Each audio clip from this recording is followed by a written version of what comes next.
Good morning बच्चों, good morning, good afternoon, good evening, है ना। सभी बच्चों को मेरा नमस्कार। हम लोग फ्लूइड मैकेनिक्स पढ़ रहे थे, है ना, और नेटवर्क प्रॉब्लम की वजह से क्लास नहीं हो पाया था। तो मैं कोशिश कर रहा हूँ ये वीडियो रिकॉर्डिंग कर देने का, है ना, ताकि जो हमारा नुकसान है आज के क्लास का, है ना, नेटवर्क प्रॉब्लम की वजह से वो भरपाई हो सके। ठीक है बाबू। तो सभी बच्चों को नमस्कार। और हम लोग अगर सिलेबस की ये कोर्स की बात करें, जो हम लोग पढ़ रहे थे, टॉपिक की बात करें, तो ध्यान होगा पिछले क्लास में। मैं कोशिश ये करूंगा कि आप लोग को दिक्कत ना हो, जो भी मैं पढ़ाऊं, जो भी मैं टॉपिक बताऊं, वो आपको समझ आए। जितना आप लाइव क्लास में समझ पाते हो, जितना आप ऑफलाइन क्लास में समझ पाते हो, तो मेरा कोशिश होगा कि आप उसी तरह का कॉन्सेप्ट सीख सको, है ना। कोई तरह का आपको दिक्कत ना फील हो, मैं वैसा कोशिश करूंगा। बट अगर फिर भी कुछ दिक्कत रह जाता है तो फिर, क्योंकि अब हर स्टूडेंट को एक जैसा समझ में आए ये तो कोई जरूरी है नहीं, है ना। तो बट फिर भी अगर कुछ गड़बड़ रह जाएगा, कुछ दिक्कतें रह जाएगी किसी के मन में कॉन्सेप्ट से रिलेटेड, तो वो कांटेक्ट करके दूर कर सकते हैं, ठीक है ना। बट मेरा कोशिश होगा पूरा करने का। तो देखो, हम लोग पढ़ रहे थे फ्लूइड मैकेनिक्स, जिसमें प्रीवियस क्लास में हम लोग जी इफेक्टिव की बात करा था। हम लोगों ने बात करा था जी इफेक्टिव, है ना। तो आप लोग एक बार रिवाइज भी कर लेना, ठीक है ना। जी इफेक्टिव का आपने रिवीजन भी करा होगा। तो देखो, आज जो हम लोग टॉपिक पढ़ेंगे वो जी इफेक्टिव से ही रिलेटेड होगा, उसी से काम होगा, ठीक है। तो आप हेडिंग दो, टॉपिक का हेडिंग दो। हेडिंग में आप लिखो fluid in horizontally accelerated container. Fluid in horizontally accelerated container, horizontally accelerated container। जो फ्लूइड है, जो पानी होगा, जो लिक्विड होगा, वो कहाँ रखा हुआ है? एक कंटेनर में। लेकिन आज जो है कंटेनर रेस्ट में नहीं है, कंटेनर एक्सेलरेट कर रहा है। वो कांस्टेंट वेलोसिटी से भी नहीं जा रहा है। जो कंटेनर है वो एक्सेलरेशन करते हुए जा रहा है, एक्सेलरेट करते हुए जा रहा है। मतलब उसका जो स्पीड है वो इंक्रीज करते जा रहा है, या डिक्रीज भी कर सकता है। बट हम अभी केस ले रहे हैं क्या? एक्सेलरेटेड का। तो देखो, अगर हम लोग एक कंटेनर इमेजिन करें, ध्यान दो बाबू, ये हमने एक कंटेनर इमेजिन करा। मान लो कोई क्यूबिकल या सिलेंड्रिकल भी आप एज्यूम कर सकते हो, ठीक है। इस तरह से एक मान लो कंटेनर है और इसमें पानी भरा हुआ है। भरा हुआ मतलब जितना हमने शो करा उतना ही भरा हुआ, पूरा कंप्लीटली भरा हुआ नहीं है, ठीक है ना। ऐसा मान लो ये सफिशिएंट हाइट है, सफिशिएंट हाइट मतलब ये इतना हाइट है, कंटेनर की इतना हाइट है कि जब ये एक्सेलरेट करे तो पानी इससे छलके नहीं, पानी इससे स्पिल्स आउट ना हो, है ना, पानी इससे बाहर ना गिरे, ठीक है ना। ऐसा हमारा कोशिश है। तो देखो, ये एक्सेलरेशन हमने मान लिया ए है, हमने इसे ए एक्सेलरेशन से एक्सेलरेट करा दिया फ्लोर पे, ठीक है ना। ठीक है, ए एक्सेलरेशन है। तो अगर ए एक्सेलरेशन है तो जब ये रेस्ट में था तब तो ऐसा है, जब ये रेस्ट में है कंटेनर, जब रेस्ट में है तब तो इसका जो फ्री सरफेस है, फ्री सरफेस वो हॉरिजॉन्टल होगा। अगर हम लोग अभी रेस्ट वाले केस में बात करें तो आपसे अगर पूछें कि जी इफेक्टिव कहाँ होगा बाबू, तो उम्मीद है कि आपको पता होना चाहिए कि अभी के हालात में जब ये रेस्ट में है तो जी इफेक्टिव के लिए क्या करते हैं? कंटेनर पे बैठ जाओ और कहीं पे एफबीडी इमेजिन करो तो एमजी, और यहाँ पे सूडो तो कोई आएगा नहीं चूंकि कंटेनर तो रेस्ट में है, तो सिर्फ एमजी होगा जो कि वर्टिकली डाउनवर्ड होगा। ये जो फ्री सरफेस होता है, ध्यान रखना है, जो फ्री सरफेस होता है वो हमेशा अपने आप को, फ्री सरफेस हमेशा अपने आप को जी इफेक्टिव के परपेंडिकुलर रखना चाहता है, होना चाहता है। अगर वो परपेंडिकुलर नहीं है तो परपेंडिकुलर होना चाहेगा, और अगर पहले से ही है तो कंटिन्यू रहेगा। है ना। तो आप जब घर में किसी बकेट में पानी रखते हो, गिलास है ना, गिलास में पानी रखते हो, या आप ये किसी भी कंटेनर में आप पानी रखते हो और वो कंटेनर रेस्ट में है, तो उसका जो फ्री सरफेस होता है, टॉप सरफेस वाटर का, है ना, वो आप देखते होगे कि हॉरिजॉन्टल है। क्यों? क्योंकि उन सभी सिचुएशंस में जी इफेक्टिव वर्टिकली डाउनवर्ड है, तो फ्री सरफेस उसके परपेंडिकुलर है। अगर कोई ऐसा प्लेनेट पे चला जाए, जैसे अर्थ पे तो जी वर्टिकली डाउनवर्ड है, अगर किसी ऐसे प्लेनेट पे चला जाए जहां पे मान लो जी इफेक्टिव इस डायरेक्शन में है, मान लो हमने कंटेनर में पानी रखा उस प्लेनेट पे और जी इफेक्टिव सपोज यहां है, तो जो पानी होगा ना वो अर्थ की तरह ऐसे नहीं होगा। पानी का सरफेस उस प्लेनेट पे, पानी का सरफेस ऐसे होगा। कंटेनर रखोगे ना, पानी कंटेनर में पानी रखोगे तो वो सरफेस ऐसे नहीं रहेगा, वो सरफेस ऐसे रहेगा, ऐसे। अगर जी इफेक्टिव यहाँ है तो उसका फ्री सरफेस ऐसे होगा। अगर जी इफेक्टिव ऐसे है तो फ्री सरफेस ऐसे होगा। अगर जी इफेक्टिव ऐसे है तो फ्री सरफेस ऐसे होगा, जो कि आप अर्थ के केस में देख रहे हो, है ना। तो जी इफेक्टिव जहां होगा फ्री सरफेस उसके परपेंडिकुलर होना चाहता है, नहीं है तो होना चाहता है, ठीक है ना। तो देखो अभी रेस्ट में तो फ्री सरफेस जी के परपेंडिकुलर है, ठीक है, जी इफेक्टिव के परपेंडिकुलर है। इस हालात में अगर देखा जाए तो जी इफेक्टिव जी होगा वर्टिकली डाउनवर्ड, तो फ्री सरफेस जो है वो इसके परपेंडिकुलर है कि नहीं। अगर इसी कंटेनर को हम एक्सेलरेशन दे दें, मालूम हमने पहले बोला कि मेरा कोशिश है, मेरा प्रयास है कि आपको कोई दिक्कत ना हो, है ना, बल्कि मैं तो कोशिश ये करूंगा कि इसी में आपको ज्यादा समझ में आ जाए, है ना, इसी में आपको ज्यादा समझ आ जाए, रिकॉर्डिंग में क्या मजा ही आ जाएगा, है ना। तो देखो बस आपका साथ है ना। अगर आप सब कुछ अपना होमवर्क कंप्लीट करते रहोगे, मजे में पढ़ते रहोगे, मस्ती में पढ़ते रहोगे, है ना, तो ऑब्वियस बात है कि मेरे को एनर्जी, टीचर को एनर्जी कहाँ से मिलता है ना। अगर एक स्टूडेंट अच्छा मिल जाए तो वो टीचर ऑटोमेटिकली वो टीचर एक्टिव हो जाता है ना। टीचर पहले से एक्टिव होता है और वो स्टूडेंट को एक्टिव करने की कोशिश करता है। अगर वो टीचर एक्टिव रह गया और स्टूडेंट भी एक्टिव हो गया तो फिर कॉम्बिनेशन बहुत ही अच्छा हो जाता है, दोनों एक्टिव, है ना। और मैं एक्टिव करना चाह रहा हूं आपको, और आप कि मैं तो सोऊंगा, लॉकडाउन है, एग्जाम तो देना है नहीं, तो फिर क्या होगा, मैं कुछ दिन तक आपको एक्टिव करने की कोशिश करूंगा, फिर मैं भी अपना काम तो करता रहूंगा। ऐसा नहीं कि आपकी तरह सो जाऊंगा, मैं आपकी तरह सोने वालों में से नहीं हूं, कुछ ना कुछ तो करता ही रहूंगा, है ना। तो देखो अगर इसे एक्सेलरेशन दे दिया जाए, क्या दे दिया जाए बाबू, एक्सेलरेशन, तो अब देखो ध्यान दो, ये जो पानी, क्या चीज, पानी ऐसे था, है नहीं, ऐसे था, ऐसे था। तो अगर हम अब कंटेनर पे बैठ के इसका एफबीडी देखें कहीं पे भी, तो आप देखोगे क्या, यहां होगा mg। अगर इस वाटर मॉलिक्यूल का मास मान लो m है तो mg, और इसके वजह से यहां होगा ma। तो दोनों का रिजल्टेंट किधर जाएगा, दोनों का रिजल्टेंट जो है वो यहां आएगा, यहां होगा जी इफेक्टिव, और वो कितना होगा बाबू, तो अंडर रूट ए स्क्वायर प्लस जी स्क्वायर। हम फोर्स की बात नहीं कर रहे, जी इफेक्टिव, तो जी इफेक्टिव के लिए तो क्या करेंगे, नेट फोर्स में मास से डिवाइड कर देंगे। ध्यान होगा वहां बतलाए थे कार वाले में टेंशन बाय मास, है ना, टेंशन बाय मास मतलब क्या, नेट फोर्स बाय मास, ठीक है। तो ये देखो जी इफेक्टिव यहाँ है, तो जो फ्री सरफेस है ना बाबू, ये ऐसे नहीं रहेगा। अब ये कैसे खुश रहेगा, अब ये चाहेगा ऐसे हो जाए, अब ये फ्री सरफेस ऐसे हो जाना चाहेगा, फ्री सरफेस, है ना, फ्री सरफेस ऐसे हो जाना चाहेगा। और ये इतना होगा, मतलब ऐसा नहीं कि ये घूमता टेढ़ा हो जाएगा, ऐसे ये 180 नहीं घूमेगा, ऐसा नहीं कि घूमता रहेगा ऐसे, है ना, ऐसा नहीं होगा।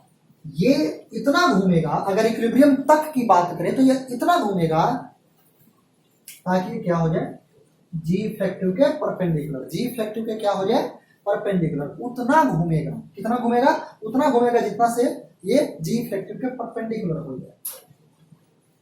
तो यहाँ पे आप देख सकते हो कि ये कुछ एंगल बनाएगा। जो फ्री सरफेस है वो हॉरिजॉन्टल के साथ कुछ एंगल बनाएगा, तब जाकर के परपेंडिकुलर होगा, है ना।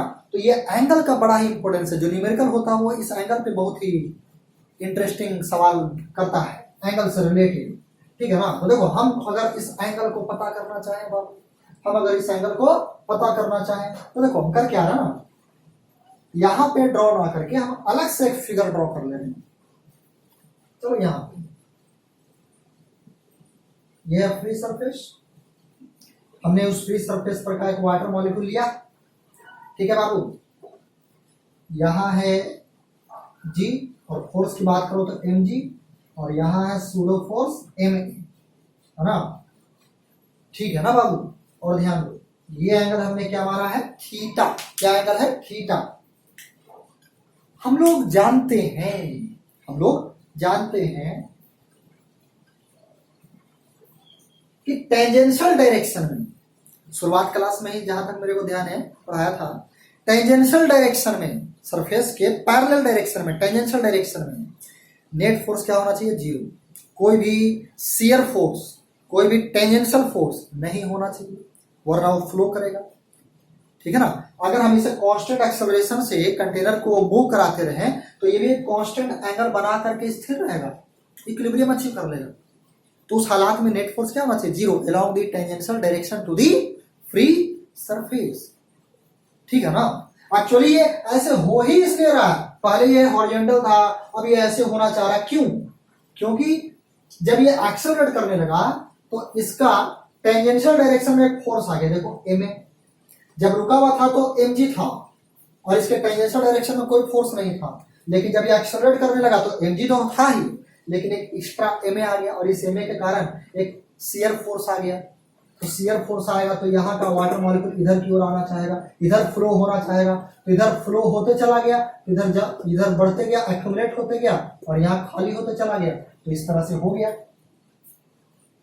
हो गया, क्योंकि इधर का पानी फ्लो करके इधर चला गया, इधर हाइट बढ़ते चला गया और इधर हाइट कम होता चला गया। एक खास बात और बतला दे, ध्यान रखना, ये अगर H1 है और ये अगर H2 है, ठीक है ना, तो ज्योमेट्री से प्रूव भी कर सकते हो, H1 is equal to H2 होगा। मतलब जितना ये डिप्रेस करेगा उतना ही ये अबव जाएगा, जितना ये डिप्रेस करेगा उतना ही ये अबव जाएगा। अगर ये सफिशिएंट हाइट है तो, लोगों में लिखा है सफिशिएंट हाइट है ना, मतलब पानी स्पिल शॉट हुआ नहीं है। तो अगर सफिशिएंट हाइट है तो ये जितना डिप्रेस करेगा उतना ही ये अबव जाएगा। अब देखो, टेंजेंशियल डायरेक्शन में कोई भी नेट फोर्स होना नहीं चाहिए। तो देखो क्या करेंगे, mg का एक कंपोनेंट हम यहाँ अगर ब्रेक करें, तो देखो टेंजेंशियल डायरेक्शन में कितना आएगा? mg sin theta. और ma का अगर ब्रेक करें तो ये थीटा, तो दिस इज ऑल्सो थीटा। यहाँ ma, तो यहाँ कंपोनेंट आएगा ma cos थीटा, और दूसरा जो कंपोनेंट होगा वो यहाँ आएगा। देखो जी इफेक्टिव उसी का कारण, तो जी इफेक्टिव आएगा, है ना, यहां होगा जी इफेक्टिव। तो ये टेंजेंशियल डायरेक्शन में क्या होना चाहिए? इस डायरेक्शन में क्या होना चाहिए? mg sin theta is equal to ma cos theta. यहां से m ने m को मार डाला, तो यहां आप देखो क्या मिलने वाला है, tan theta is equal to a by g. क्या मिल रहा बाबू? tan theta is equal to a by g. तो थीटा कितना आएगा? tan inverse a by g, और theta equal to tan inverse a by g. मतलब अगर आप a एक्सेलरेशन देते हो, तो उस केस में ये कितना, कब तक रोटेट करेगा, कब तक ये फ्री सरफेस घूमेगा? जब तक कि इक्विलिब्रियम ना अचीव कर ले, या कह लो जब तक कि वो इतना एंगल ना बना ले हॉरिजॉन्टल के साथ। इसे आप नोट करें, फिर मैं आगे बढ़ता हूँ। और यहाँ पे थोड़ा सा जगह है, यहाँ पे एक एग्जाम्पल ऐसे ही फुकट का टाइम पास के रूप में। जैसे देखो, इफ ए इक्वल टू जी, अगर हम एक्सेलरेशन कितना दे, जी के बराबर, हम इस कंटेनर को एक्सेलरेट करा रहे हैं, कितने एक्सेलरेशन से बाबू, जी एक्सेलरेशन से। तो देखो, then tan theta equal to कितना एंगल बनाएगा, अगर पता करना चाहते हैं कि अगर जी एक्सेलरेशन देंगे तो कितना एंगल बनाएगा, तो पुट कर देंगे tan theta equal to a by g. तो a का वैल्यू जी, और जी तो जी है ही, जी ने जी को बाहर डाला, तो यहां से tan theta equal to 1, tan theta equal to 1, तो थीटा आएगा 45 डिग्री। कितना आएगा बाबू, 45 डिग्री। अगर नीचे कट रहा होगा, अगर मान लो वीडियो कट रहा होगा तो मैनेज कर देना, क्योंकि मेरे हिसाब से तो कोई दिक्कत नहीं होगा, बट अगर दिक्कत हो रहा होगा तो आप खुद सॉल्व करके देख सकते हो, है ना। लास्ट लाइन हमने क्या लिखा वो मैंने बोला है ओरली, तो आपने सुना है, तो नोट कर लेना बाबू, है कि नहीं। थोड़ा स्मार्ट बनो, क्या बनो, स्मार्ट। ये नहीं कि सर दिखाई नहीं दे रहा है, स्मार्ट बनो, क्या लिखे होंगे सर, है कि नहीं, अपना बुद्धि लगाओ, ठीक है बाबू। हर जगह से जहां मौका मिले वहां अपना माइंड साफ करो, जहां मौका मिले वहां अपने माइंड को साफ करने की कोशिश करो, ठीक है ना। मतलब यूज, अब ये नहीं कि साफ करना है, सर ने बोला है कि माइंड को साफ करना है ना, कैसे करें, बस यूज करो माइंड का, बस क्या करो, यूज करो, but in appropriate direction, but in appropriate direction, जहां मन तहां नहीं यूज करना है, इन एप्रोप्रिएट डायरेक्शन, ठीक है बाबू। नोट नोट करो, नोट करें बाबू, वीडियो पॉज करके नोट कर ले बाबू, वीडियो पॉज करके नोट कर ले, है ना, मैं इरेज करता हूं, ठीक है बाबू। ध्यान रखना कितना एंगल बना करके, वो कितना एंगल बनाएगा, tan theta equal to a by g. Formula क्या है, tan theta equal to a by g. ए भाई जी मत बोल देना, ए भाई जी, है ना, ए भाई जी नहीं, ए बाई जी, ठीक है बाबू।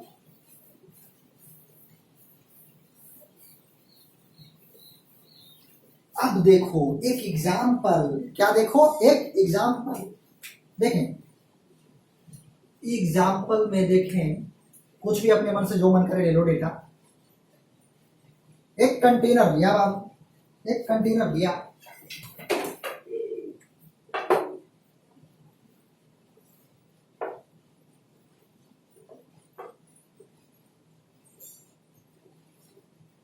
हाँ ये कंटेनर मान लो क्यूबिकल कंटेनर है, मान लो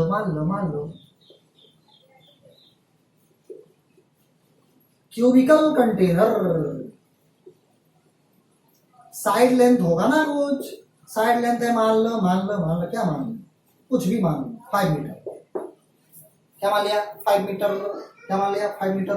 और ये कंप्लीटली फिल्ड है, क्या बाबू, कंप्लीटली फिल्ड,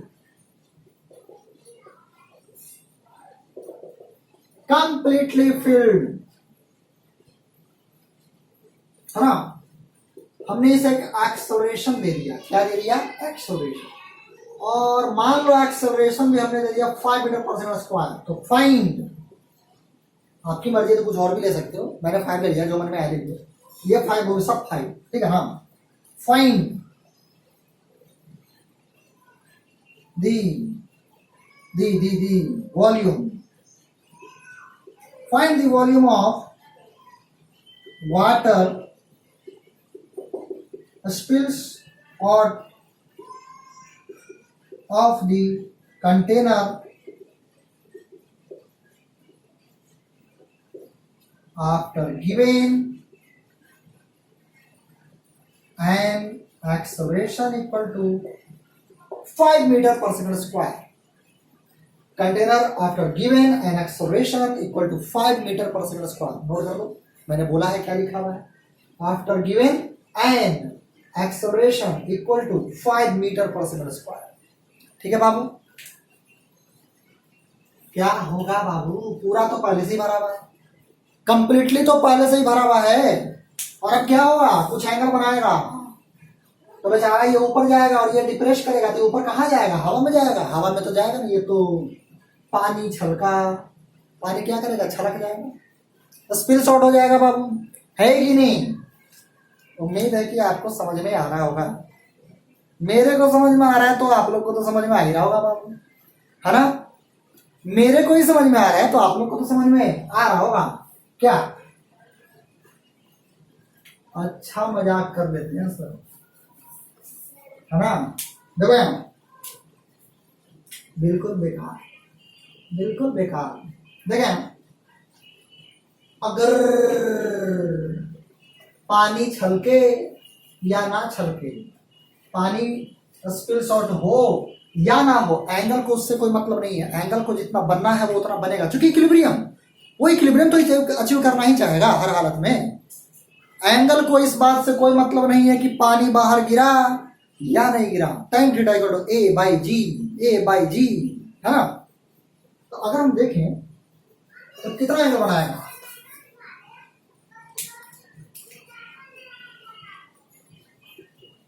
सॉल्यूशन, अगर मान लो थीटा बनाया है, कितना बनाया है? थीटा। तो tan theta equal to a by g, तो 5/5, सॉरी 5/5 का 5/10, 5/10, 5/10, ठीक है ना? 5/10 तो कितना आएगा बाबू?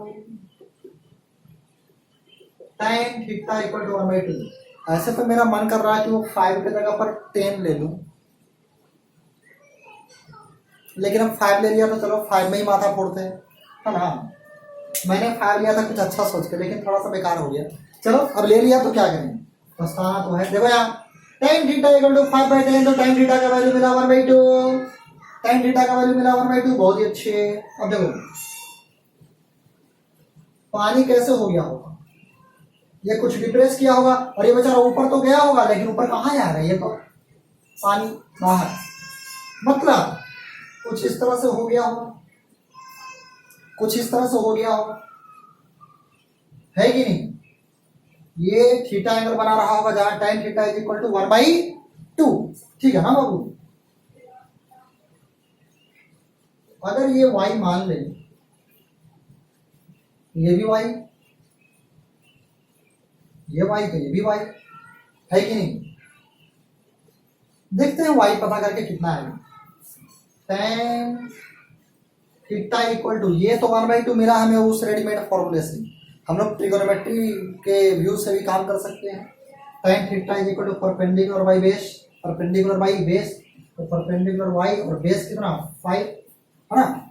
क्यूबिकल कंटेनर है तो सारा डायमेंशन तो 5 होगा। और tan थीटा इक्वल टू, ये तो आया ज्योमेट्री से, ज्योमेट्री से, ज्योमेट्री से, और ये मिला फ्लूइड के कॉन्सेप्ट से। यहां से आप देख सकते हो y is equal to 2.5 metre,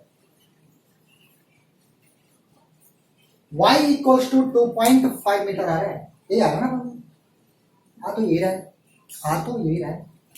मतलब पहले कितना हाइट तक पानी था? 5 मीटर तक। अब कितना पानी है?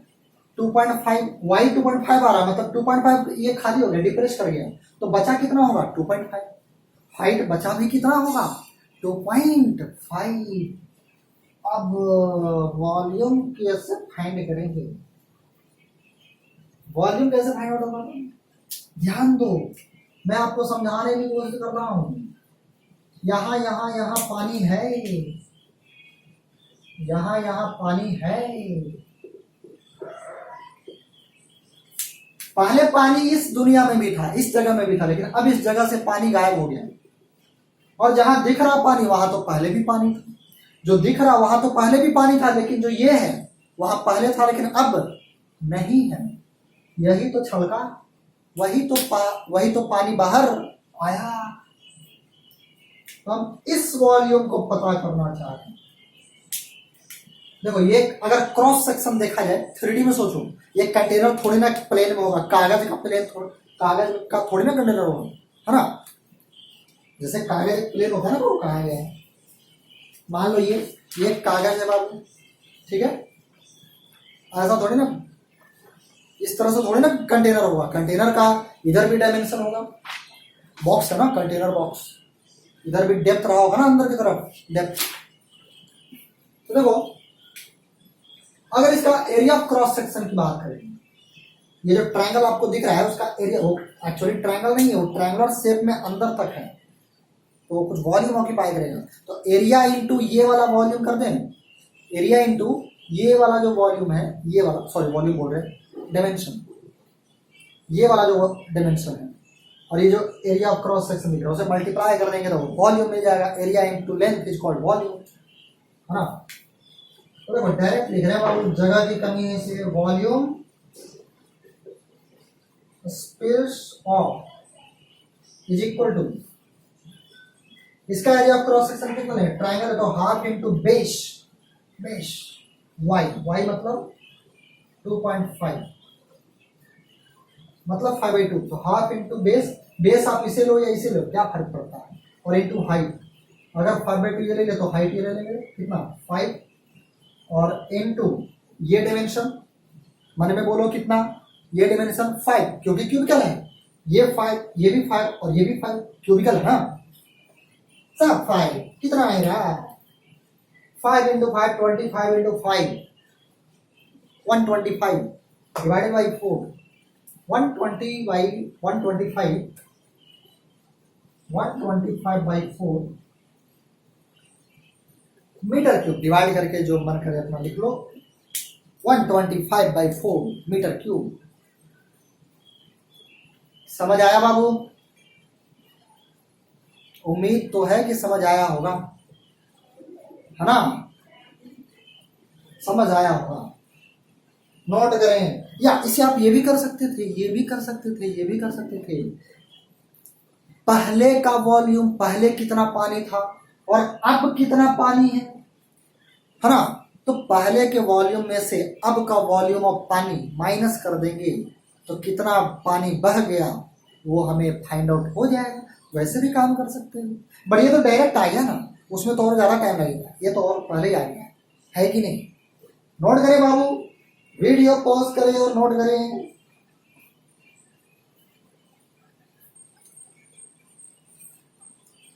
नोट करें बाबू, नोट करें। हो गया, एक पॉइंट लिख ले नोट करके, नोट बना करके एक पॉइंट लिख लें, है ना, इस कॉन्सेप्ट से रिलेटेड एक पॉइंट आप लोग नोट कर लो, लिख लो। लिखें, every fluid element attains an equilibrium position. Every fluid element attains attains an equilibrium position under the action of gravity, and pseudo force, under the action of gravity and pseudo force, full stop. The free surface of the liquid orients, जो free surface है वो Orient करेगा ना, acceleration देंगे। The free surface of the liquid orients itself perpendicular to the direction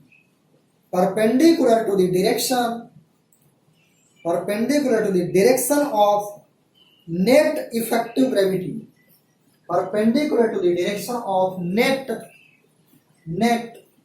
effective gravity, net effective gravity,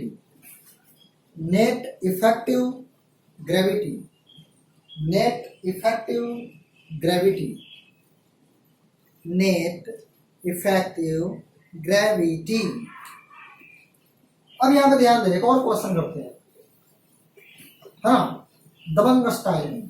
कौन सा style में बाबू? दबंग style में। देखो यहां दबंग क्वेश्चन,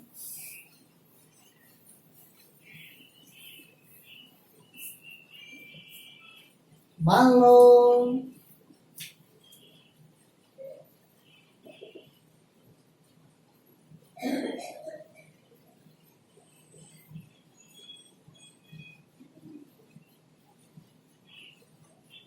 एक इंक्लाइंड प्लेन है और इंक्लाइंड प्लेन जो है वो फिक्स है। इंक्लाइंड प्लेन मूवेबल नहीं है, ये मूव नहीं कर रहे हैं, ठीक है।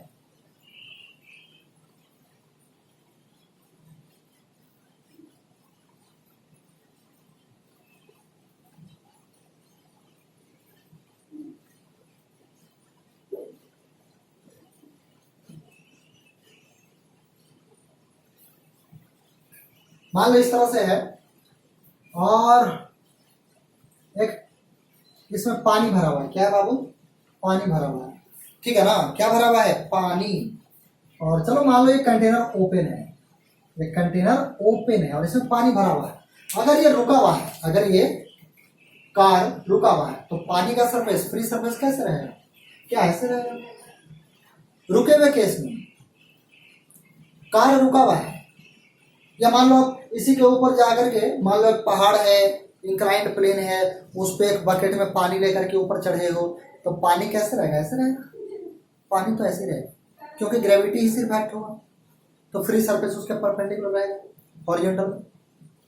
तो यहाँ क्या है? ये ऐसे नहीं रहेगा फ्री सरफेस, फ्री सरफेस तो हॉरिजॉन्टल ही रहेगा, है कि नहीं? फ्री सरफेस तो हॉरिजॉन्टल ही रहेगा, लेकिन हमने बोला इसे कुछ एक्सेलरेशन दे दी ए। तो जब ये नहीं था तब तो हॉरिजॉन्टल था, लेकिन अब ये दे दिए, इसके कारण से सूडो फोर्स इधर आएगा, तो mg, और ये सूडो फोर्स। तो जो फ्री सरफेस ऐसे है वो कुछ तो ओरिएंट करेगा ना, कम ज्यादा जितना, लेकिन कुछ तो ओरिएंट करेगा, कुछ तो ओरिएंट करेगा, है ना।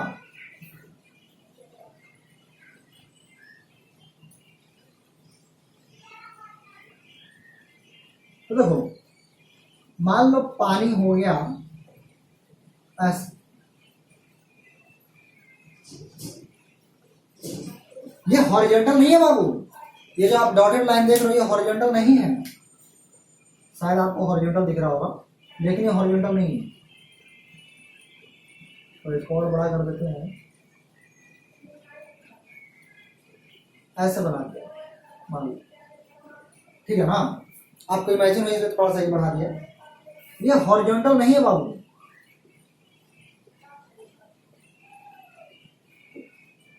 ऐसे हॉरिजॉन्टल ये है, हॉरिजॉन्टल ये है,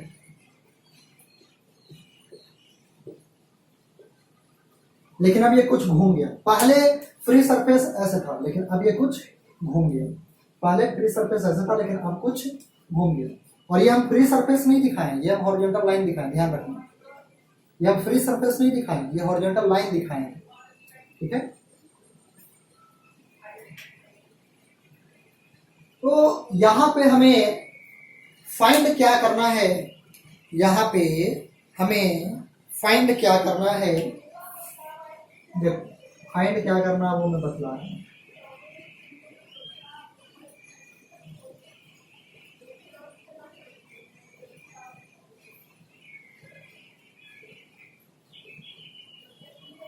ये हमने एक लाइन ड्रॉ किया जो पैरेलल टू इंक्लाइंड प्लेन है।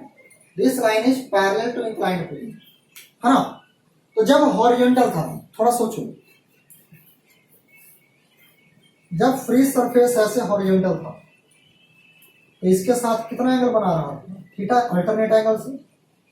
अल्टरनेट एंगल से फ्री सरफेस पहले कितना बना रहा था? रुके हुए केस में थीटा, ये थीटा तो ये भी थीटा, क्योंकि हॉरिजॉन्टल लाइन है। तो अल्टरनेट एंगल से ये थीटा से भी थीटा। तो पहले तो इंक्लाइन के साथ थीटा एंगल बना रहा था फ्री सरफेस, बट अब तो कुछ अलग एंगल बना रहा होगा ना बाबू, अब तो कुछ बदल गया होगा ना एंगल। पहले थीटा बना रहा था हॉरिजॉन्टल के साथ, ये इंक्लाइन के साथ, लेकिन अब तो बदल गया होगा, मान लेते अल्फा। तो आपको यही अल्फा फाइंड करना है, यही अल्फा आपको फाइंड करना है। ये बात समझ में आया बाबू? फ्री सरफेस रुके हुए केस में ऐसे था, ऐसे था मतलब कितना एंगल बना रहा था? ऐसे था ना, कितना एंगल बना रहा था? थीटा बना रहा था। अल्टरनेट एंगल से ये थीटा तो ये भी थीटा, लेकिन अब ये फ्री सरफेस कुछ ओरिएंट करिए, तो अब कुछ नया एंगल बनाएगा, तो नया एंगल मान लिया अल्फा, तो वही अल्फा पूछ रहा है। मैं पहले आपको क्वेश्चन समझाने की कोशिश कर रहा हूं, तो क्या क्वेश्चन समझ में आ गया? उम्मीद करते हैं कि क्वेश्चन समझ में आ गया। तो वही पूछ रहा कि अब कितना एंगल बना, पहले थीटा बना, अब कितना एंगल बना। तो थोड़ा ध्यान दो, अगर हम लोग इसका एफ बी डी ड्रॉ करके देखें तो क्या होगा, एक यहाँ एम जी होगा और यहाँ एम ए होगा सूडो फोर्स, इधर की ओर एक्सेस है, सूडो फोर्स इधर होगा, है कि नहीं? इमेजिन कर लो पहले बाबू, होगा या नहीं होगा? बिल्कुल होगा, है कि नहीं? बिल्कुल होगा बाबू। अगर हम लोग mg का कंपोनेंट ब्रेक करें, अगर हम लोग mg का कंपोनेंट ब्रेक करें तो क्या होगा? ध्यान देना, ध्यान से देखना। हम लोग जानते हैं कि ये जो सरफेस है, नया सरफेस, नया फ्री सरफेस, उसके टेंजेंशियल डायरेक्शन में कोई भी शियर फोर्स होना नहीं चाहिए, मतलब नेट फोर्स जीरो होना चाहिए। नेट फोर्स क्या होना चाहिए? जीरो होना चाहिए, है कि नहीं? नेट फोर्स जीरो होना चाहिए। तो देखो हम mg का कंपोनेंट ब्रेक कर रहे हैं, mg का कंपोनेंट ब्रेक कर रहे हैं। कहां ब्रेक कर रहे हैं? पैरेलल टू इंक्लाइन और perpendicular to incline, parallel to incline और परपेंडिकुलर टू इंक्लाइन। तो देखो परपेंडिकुलर टू इंक्लाइन की अगर बात करें तो mg cos थीटा, ये तो आपने न्यूटन्स लॉ वगैरह में ही देखा है, ये थीटा है, ये mg है, तो यहाँ साइन थीटा और यहाँ cos थीटा, ये तो आपने पढ़ा ही है। ये हम इंक्लाइन के साथ 90 डिग्री पे कंपोनेंट ब्रेक किए हैं, और इधर जो कंपोनेंट ब्रेक होगा वो हो जाएगा plus mg sin theta, ma पहले से है और mg sin थीटा आएगा, तो दोनों ऐड हो जाएगा, दोनों क्या हो जाएगा? ऐड। अब देखो इसमें करो क्या, ये जो फ्री सरफेस ऐसे है ना बाबू, उसको थोड़ा घुमा लो, फ्री सरफेस को क्या कर लेते हैं, थोड़ा सा रोटेट कर देते हैं। क्या करने जा रहे हैं? रोटेट।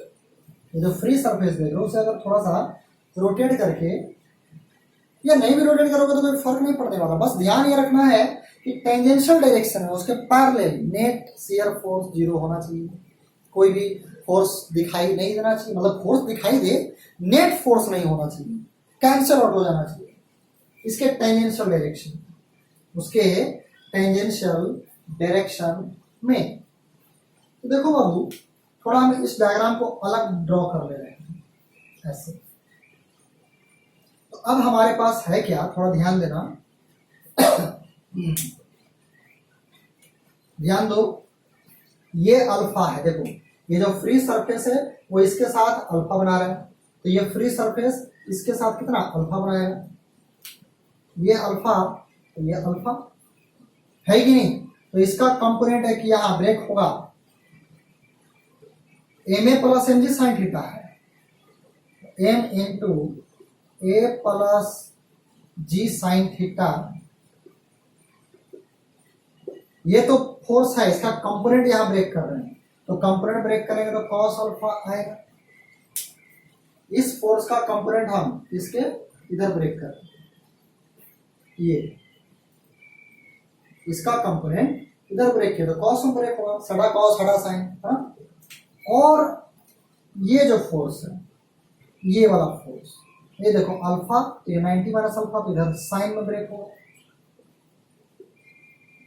mg cos थीटा पहले से है और इनटू साइन अल्फा में ब्रेक होगा, साइन अल्फा में ब्रेक होगा, है कि नहीं?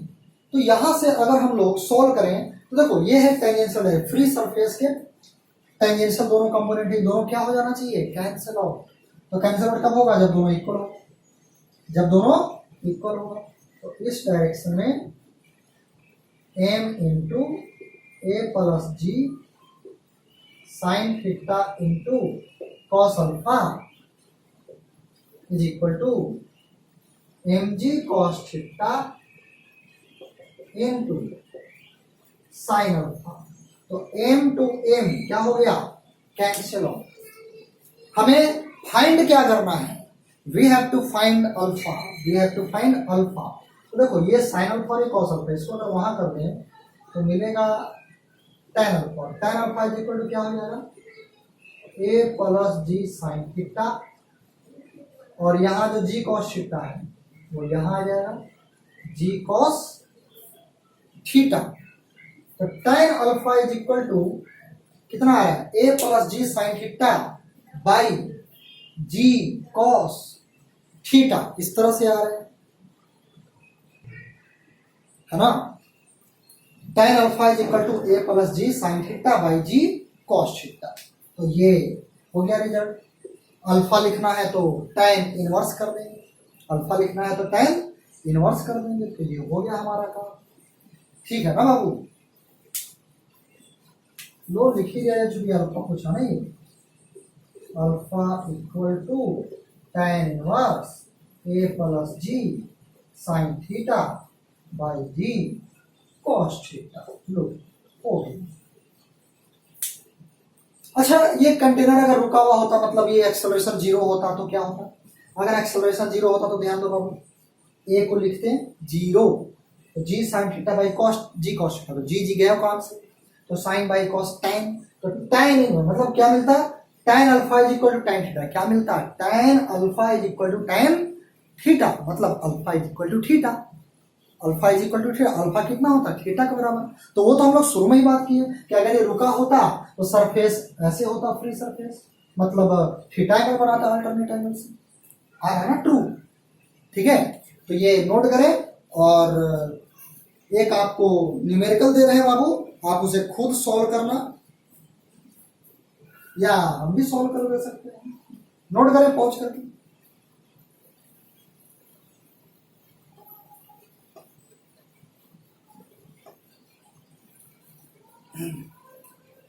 एक क्वेश्चन है, लिखें, क्वेश्चन लिखें बाबू,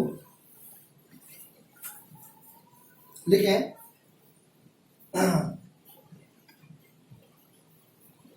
आप लोग खुद उसे सॉल्व करके बतलाना, ठीक है ना। हाँ लिखें, HW में दे रहे हैं, ठीक है,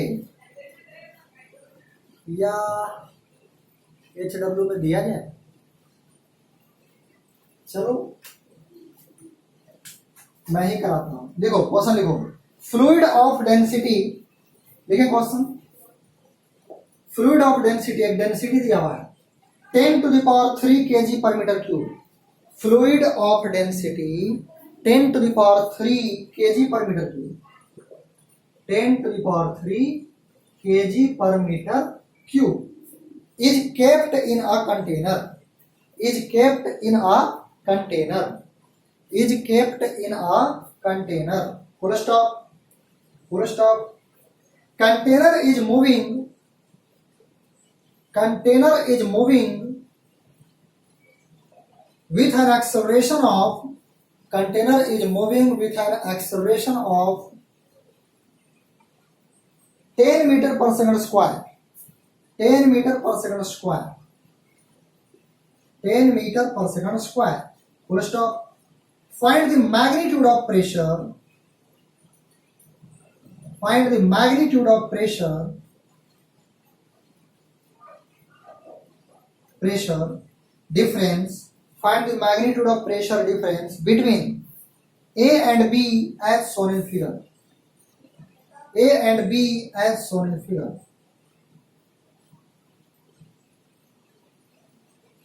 फिगर देखो, क्वेश्चन में दिया हुआ है फिगर,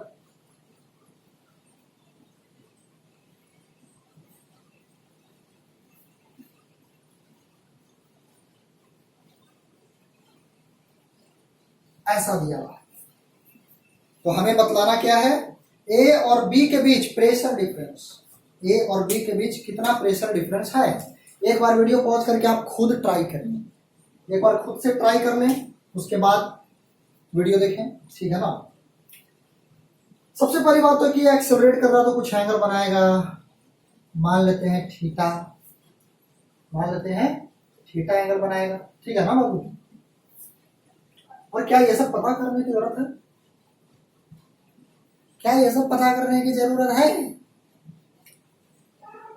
काहे को पता करें, ये तो मुझे पता करने की जरूरत नहीं है। देखो यहाँ आप लोगों को एक मैनोमेट्रिक इक्वेशन बतलाया था बाबू, मैनोमेट्रिक इक्वेशन है ना। तो मैनोमेट्रिक इक्वेशन के थ्रू काम करते, देखो या तो ए से बी पे चले जाओ मूव करके, ट्रेवल करके, या बी से ए पे चले जाओ। और जब हॉरिजॉन्टल में चलेंगे तो हमें वर्टिकल से कोई मतलब नहीं होगा, है ना, हमें जी से कोई मतलब नहीं होगा, सिर्फ हमें हॉरिजॉन्टल एक्सेशन से मतलब होगा। तो चलो चलो चलो हम ए टू बी, चलो कहाँ चलो, ए टू बी। तो ए से स्टार्ट करेंगे तो प्रेशर एट ई, तो अगर ए से बी की ओर जाएंगे तो प्रेशर डिक्रीज करेगा या प्रेशर इंक्रीज करेगा, प्रेशर डिक्रीज करेगा या प्रेशर इंक्रीज करेगा। सोचो, मन में सोचो, मन में सोचो। एक्सेलरेशन राइट है, सूडो फोर्स लेफ्ट होगा, तो जिधर होगा सूडो फोर्स उधर बढ़ेगा प्रेशर, तो सूडो फोर्स लेफ्ट होगा तो इधर की ओर प्रेशर बढ़ेगा। लेकिन हम तो ए से बी की ओर राइट जा रहे हैं तो प्रेशर कम होगा, कम होगा तो सब्ट्रैक्ट होगा। कितना सब्ट्रैक्ट होगा? Rho into acceleration in horizontal direction, that means a into कितना चले, ए टू बी कितना चले। देखो ये 2 0 है, ये 1 0 है, तो कितना डिफरेंस हुआ?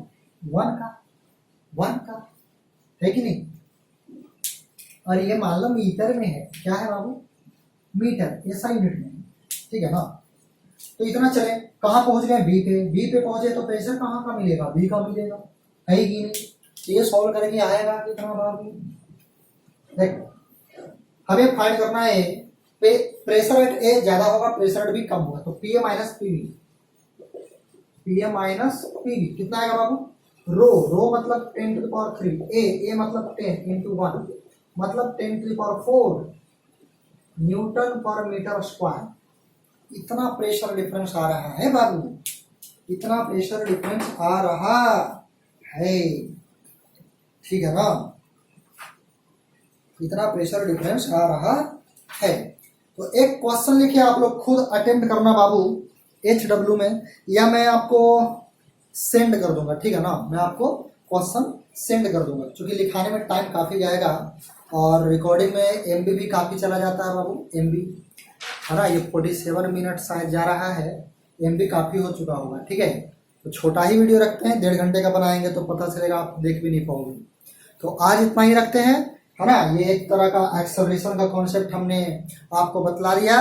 नेक्स्ट क्लास में सुनो ध्यान से, सर्कुलर मोशन ओमेगा वगैरह का काम कर लेना, रोटेशन वगैरह थोड़ा बहुत रिवाइज कर लेना, मतलब घूमने का, है ना। सर्कुलर मोशन जो होता है, सर्कुलर डायनेमिक्स वाला पार्ट, ये सब थोड़ा थोड़ा रिवाइज कर लेना, क्योंकि नेक्स्ट जो क्लास होगा उसमें वही चलेगा, ठीक है ना बाबू। ठीक है, तो आज के लिए इतना ही। सभी बच्चों को थैंक यू, है ना, थैंक यू।